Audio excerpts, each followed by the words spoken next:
But the formative activity has not only this positive significance that in it the pure being for self of the servile consciousness acquires an existence, it also has, in contrast with its first moment, the negative significance of fear.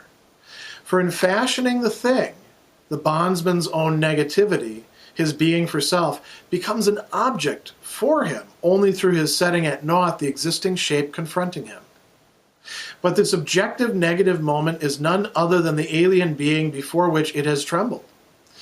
Now, however, he destroys this alien negative moment, posits himself as a negative in the permanent order of things, and thereby becomes for himself someone existing on his own account. In the Lord, the being for self is an other for the bondsman, or is only for him, i.e., is not his own. In fear, the being for self is present in the bondsman himself. In fashioning the thing, he becomes aware that being for self belongs to him, that he himself exists essentially and actually in his own right. The shape does not become something other than himself through being made external to him, for it is precisely this shape that is his pure being for self, which in this externality is seen by him to be the truth. Through this rediscovery of himself by himself, the bondsman realizes that it is precisely in his work, wherein he seemed to have only an alienated existence, that he acquires a mind of his own. For this reflection, the two moments of fear and service as such, as also that of formative activity, are necessary, both being at the same time in a universal mode. Without the discipline of service and obedience, fear remains at the formal stage and does not extend to the known real world of existence. Without the formative activity, fear remains inward and mute, and consciousness does not become explicitly for itself. If consciousness fashions the thing without that initial absolute fear, it is only an empty self-centered attitude, for its former negativity is not negativity per se, and therefore its formative activity cannot give it a consciousness of itself as essential being. If it has not experienced absolute fear but only some lesser dread, the negative being has remained for it something external. Its substance has not been infected by it through and through. Since the entire contents of its natural consciousness have not been jeopardized, determinate being still in principle attaches to it.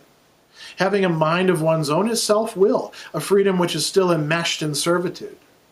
Just as little as the pure form can become essential being for it, just as little is that form regarded as extended to the particular, a universal formative activity, an absolute notion. Rather, it is a skill which is master over some things, but not over the universal power and the whole of objective being.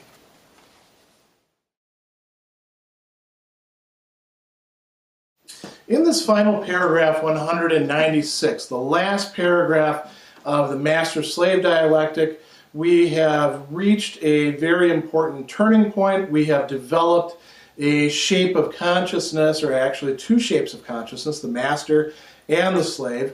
And as we've seen, it's the slave on whose side the initiative now lies.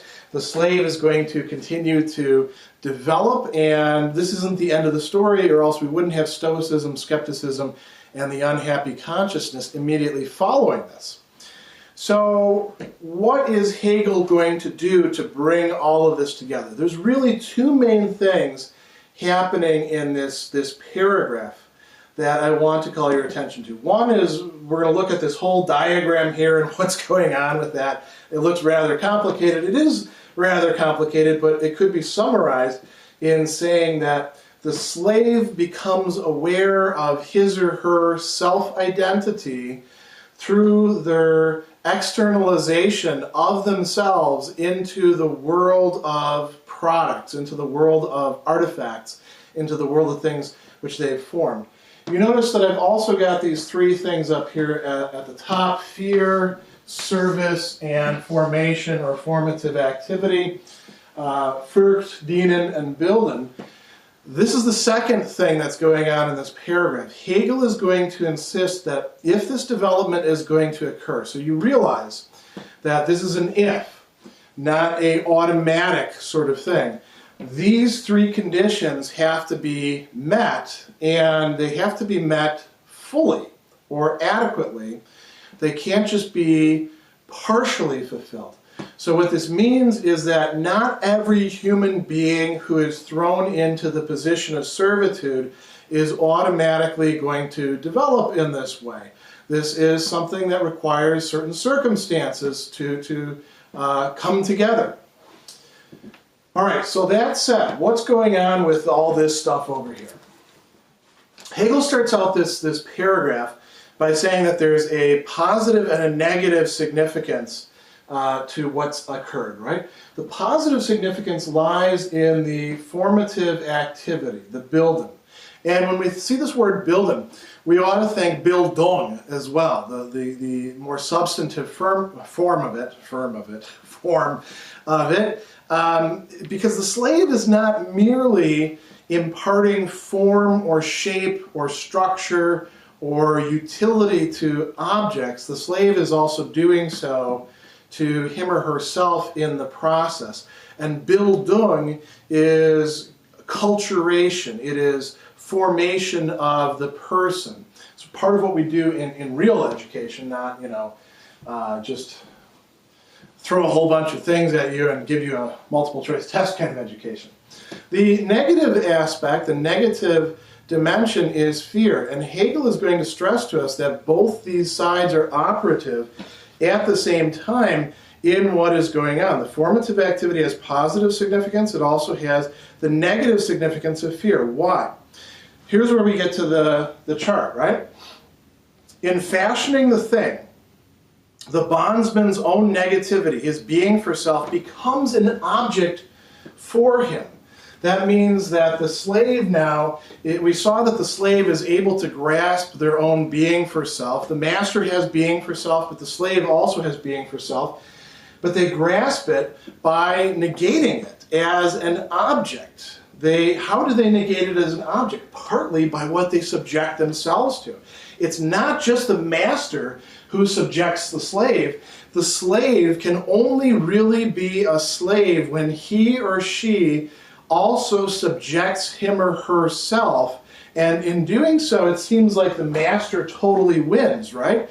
But in reality, what Hegel is saying is if this occurs in the right circumstances, it's the slave who wins something. The slave wins a kind of independence in this process. So he says, in fashioning the thing, right, in forming, in working upon the thing, that's what's going on over here. The bondsman's own negativity becomes an object for him through his setting at naught the existing shape confronting him. And that setting at naught is an Aufhebung, is a sublation. So the fact that a human being works upon things and transforms them from being things in their raw, unfinished state to formed products, formed structures, things that are accessible to human desires, human needs, subject to be used in trade, can be stored, can be transformed further into other things, generating an entire world of culture, a world of artifacts, a world of meanings. Insofar as it is the human activity of the slave that is doing so. And in this respect, slaves are replaceable.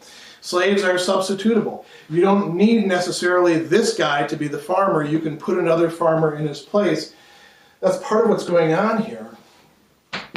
There is a sublation, a negation, an overcoming of the resistance of the thing. This is a massive human achievement that's taking place here, one that we take for granted because we are just used to it happening all the time. We're the heirs of this long historical process of hard-won culture, right? So he says, it becomes an object for him through his setting at naught the existing shape confronting him. But this objective negative moment, this negating moment, this being for self, is none other than the alien being before which it, the slave, has trembled. This is working in two different ways. The being for self of the slave is in fact the being of the master. the master also has being for self, is self-consciousness. The master is the source of the fear of the slave, right? Because the master can kill the slave. Behind there's, of course, death, the absolute master, sure. But the master is the one who can actually take the sword and run you through, or work you to death, or put you, tie you up and throw you into a ditch until you die of exposure, like it happened in Plato's Euthyphro. And what happens here, though, this is where it gets really interesting. The slave internalizes their fear. The slave internalizes the source of the fear, the master. That becomes part of the consciousness of the slave. Let me say this again. The slave is not merely conscious of the master as something totally external, extrinsic, imposing force, demanding labor, imposing some sort of unfortunate and unwanted power structure upon them. The slave internalizes the master and makes the master part of the slave's own consciousness. And that is what allows the slave to negate this. That is what allows the slave to, in a real way, say no. So he says, he destroys this alien negative moment, and he posits himself as a negative in the permanent order of things. What is the permanent order of things? This is the order of things. The order of the world that has been generated, and the order of those who take part in creating, in forming, in shaping, in renewing, in continually recirculating that world, and making that world continue on. So he says, he posits himself as a negative in the permanent order of things, and becomes thereby becomes for himself somebody existing on his own account. Now, no longer is the slave only the slave of the master, only having his or her significance in what they can do, what they can provide, what can be done to them by the master or for the master. The slave now has independence of some sort. It's not complete independence, of course, if the slave shows up to work and says, look, I discovered by working on objects that I am also self-consciousness just as much as you are, and I have rejected the negational aspect that's been keeping me in check here, and a little bit unhappy with the way that you talk to me and the work that you give me. If the slave does that on Monday morning, the master is going to fire them or kill them or do something else, and then the slave very quickly will realize, that the ideal is not the same thing as the actual, that the rational is not yet the real, and that a lot more development needs to take place. But within the consciousness of the slave, there is this independence. The slave has become aware of themselves as an independent being. So he says, in the Lord, the being for self is an other for the bondsman, or is only for him. In fear, the being for self is present in the bondsman himself. Let me say that again. So in the Lord, the object of fear, being for self is an other in the bondsman, right? Or is only for him. But in fear, in what the bondsman, the slave, the servant feels, we have a different, deeper meaning going on here. Like he says, in fashioning the thing, he becomes aware that being for self belongs to him. Why? Because by fashioning the thing, he has to pay attention not only to the thing and what he's transforming it into. He has to pay attention to the fact that he is the one who's doing this. He becomes somebody responsible.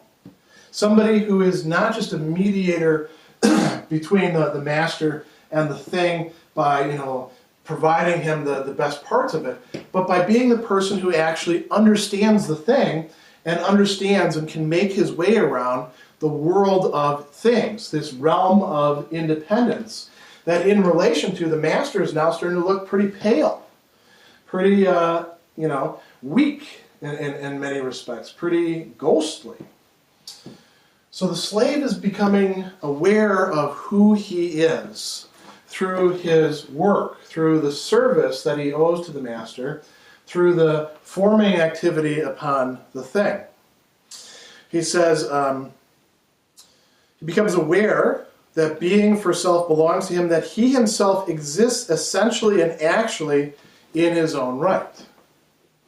If the slave decides that he's not going to do the work that day, the work won't get done.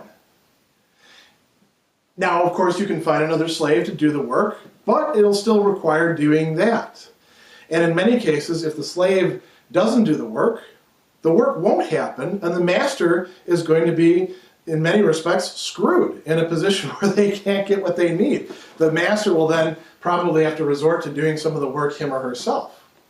So we go on, we see, he says, the shape does not become something other than himself through being made external to him.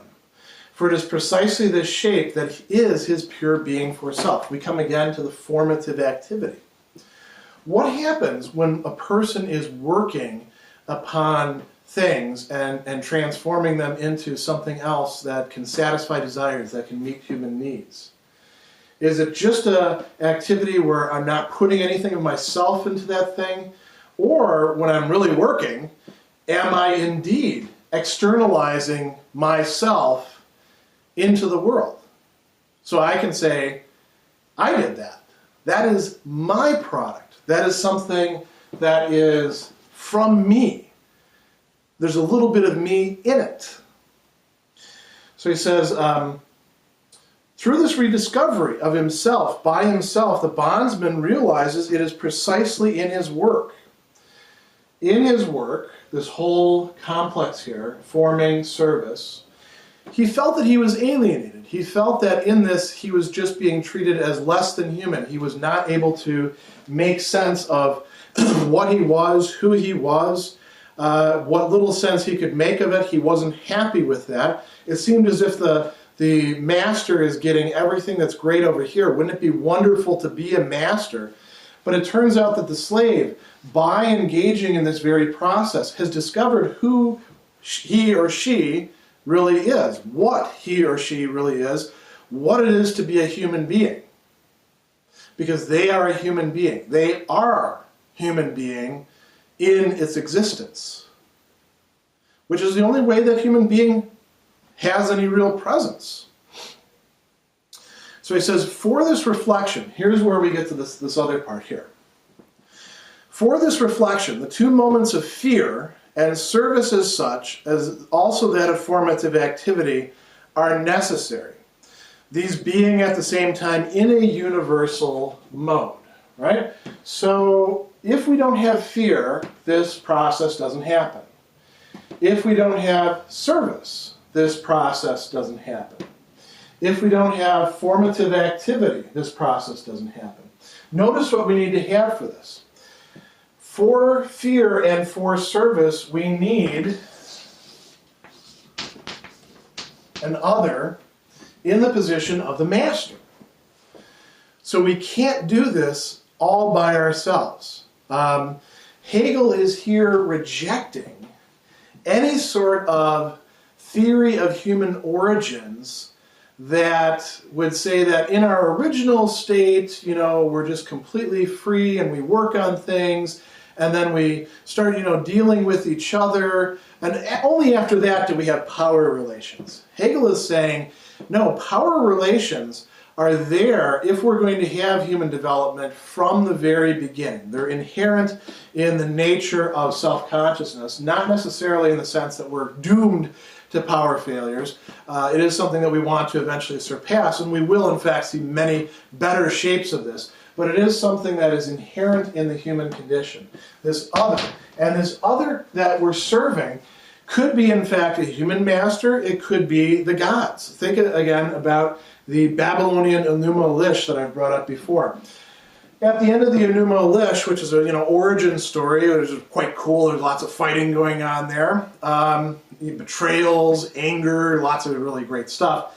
The gods are unwilling to serve each other, so they create human beings. Why? So the gods won't have to get into conflict with each other because they have a servant class of beings, human beings, that they make. And they make him out of the blood of a defeated god. It could be any sort of thing that's occupying the position of the master. But there has to be something occupying that position, or you're not going to have the service that takes place, and you're not going to have the fear that's required. That's not enough, though. You also need the formative activity, the engagement with things. So let's see how Hegel parses this out. He says, without the discipline of service and obedience, fear remains at what he calls the formal stage. Fear is just something we feel, but it doesn't go anywhere. It doesn't mean anything. We just feel afraid, right? Without the discipline of service and obedience. What are the discipline of service and obedience introducing? This is not something that he talks about here, but it is something very important.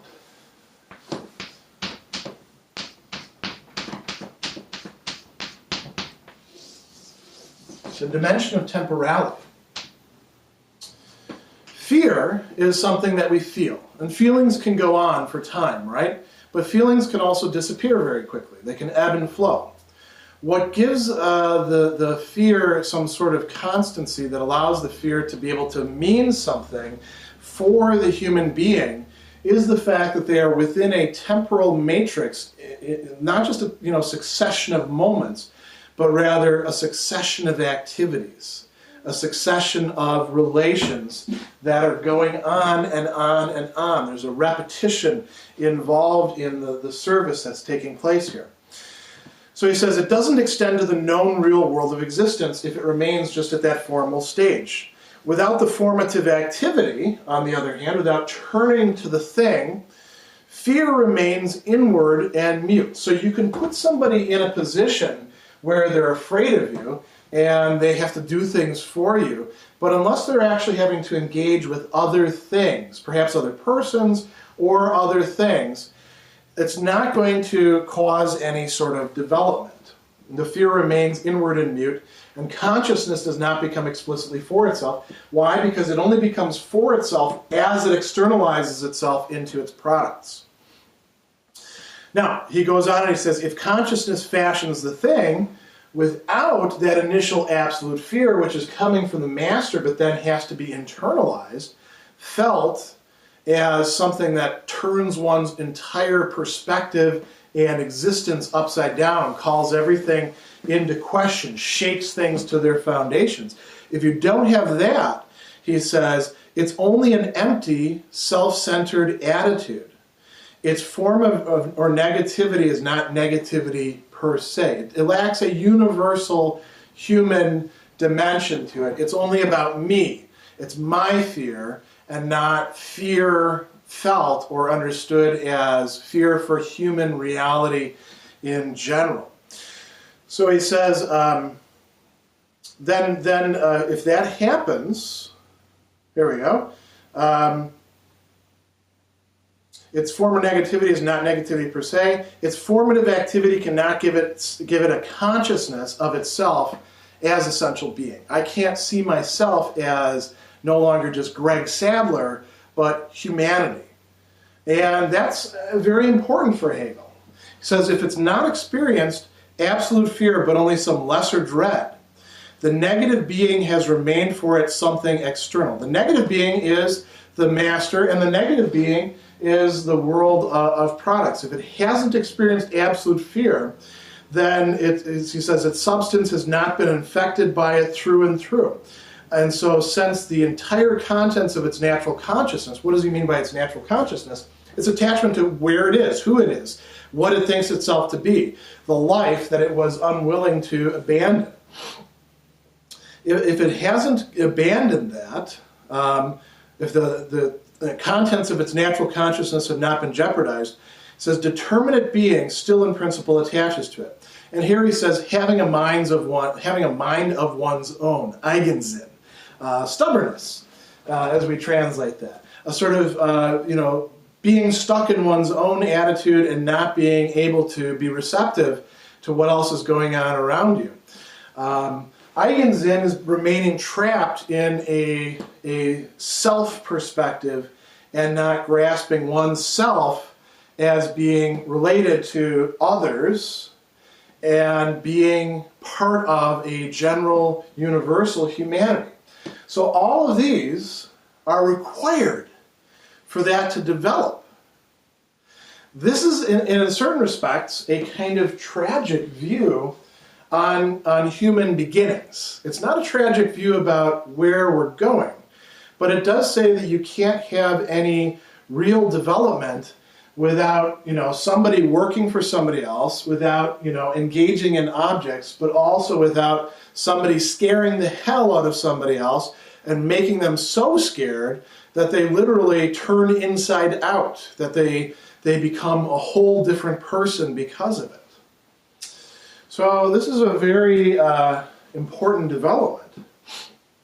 He goes on and he says, in this case, just as little the pure form can become essential being for it, just as little is that form, as regarded extended to the particular, a universal formative activity, an absolute notion. So when this does occur, what that means is the slave, through his or her activity, through internalizing the fear, through serving, becomes universal. The master is no longer the universal side. The slave is the universal side. They engage with the absolute notion, the concept. They are where dialectical development can now occur. So he says, instead you get a skill which is master over some things, but not over the universal power and the whole of objective being. So what is Hegel saying here to us? Slavery, in certain circumstances, servitude, when it's combined with these things, opens up the possibility for the development of a new shape of human consciousness, which did occur in history. Now that brings us to a good stopping point here, but also some further reflections that we want to think of. Is Hegel saying that this provides us, this whole section, with a map of exactly what took place? Is this sort of his replacement of, Hobbes's Leviathan, and the origin of human beings, or Jean-Jacques Rousseau's, discussion of the origin of human beings in the Discourse on Inequality, or pick whatever other account of human origins you like. No, he's not saying that this is a map for history itself. Things are, of course, much more complicated when we get to determinate cultures and how people related to each other. But he is saying this provides us with an outline for understanding how human culture is developing in terms of self-consciousness, and in terms that are going to lead us to this next section, which begins with Stoicism. And it's good to keep in mind that, Stoicism is not something that comes on the scene immediately in the beginning of primitive societies. It actually comes about in Hellenistic society after quite a lot of development has occurred. Same thing with skepticism, same thing with what he's calling the unhappy consciousness, particular shapes of religion that we're going to be looking at. But slavery and the master-slave dialectic, the way that Hegel has articulated it, where the key thing is that the slave actually becomes independent and realizes that through their work and through dealing with their fear, is a necessary precursor for that in Hegel's view of human development in history, in consciousness. So we come now to the end of the master-slave dialectic, one of the most famous portions of Hegel's text. I hope that this has been particularly illuminating for you. It's been very enjoyable for me myself to get up here in front of the board and scribble away and and try to lead you through all of this. And I think that's pretty much all that we have to say. Now on to Stoicism, skepticism, and the unhappy consciousness.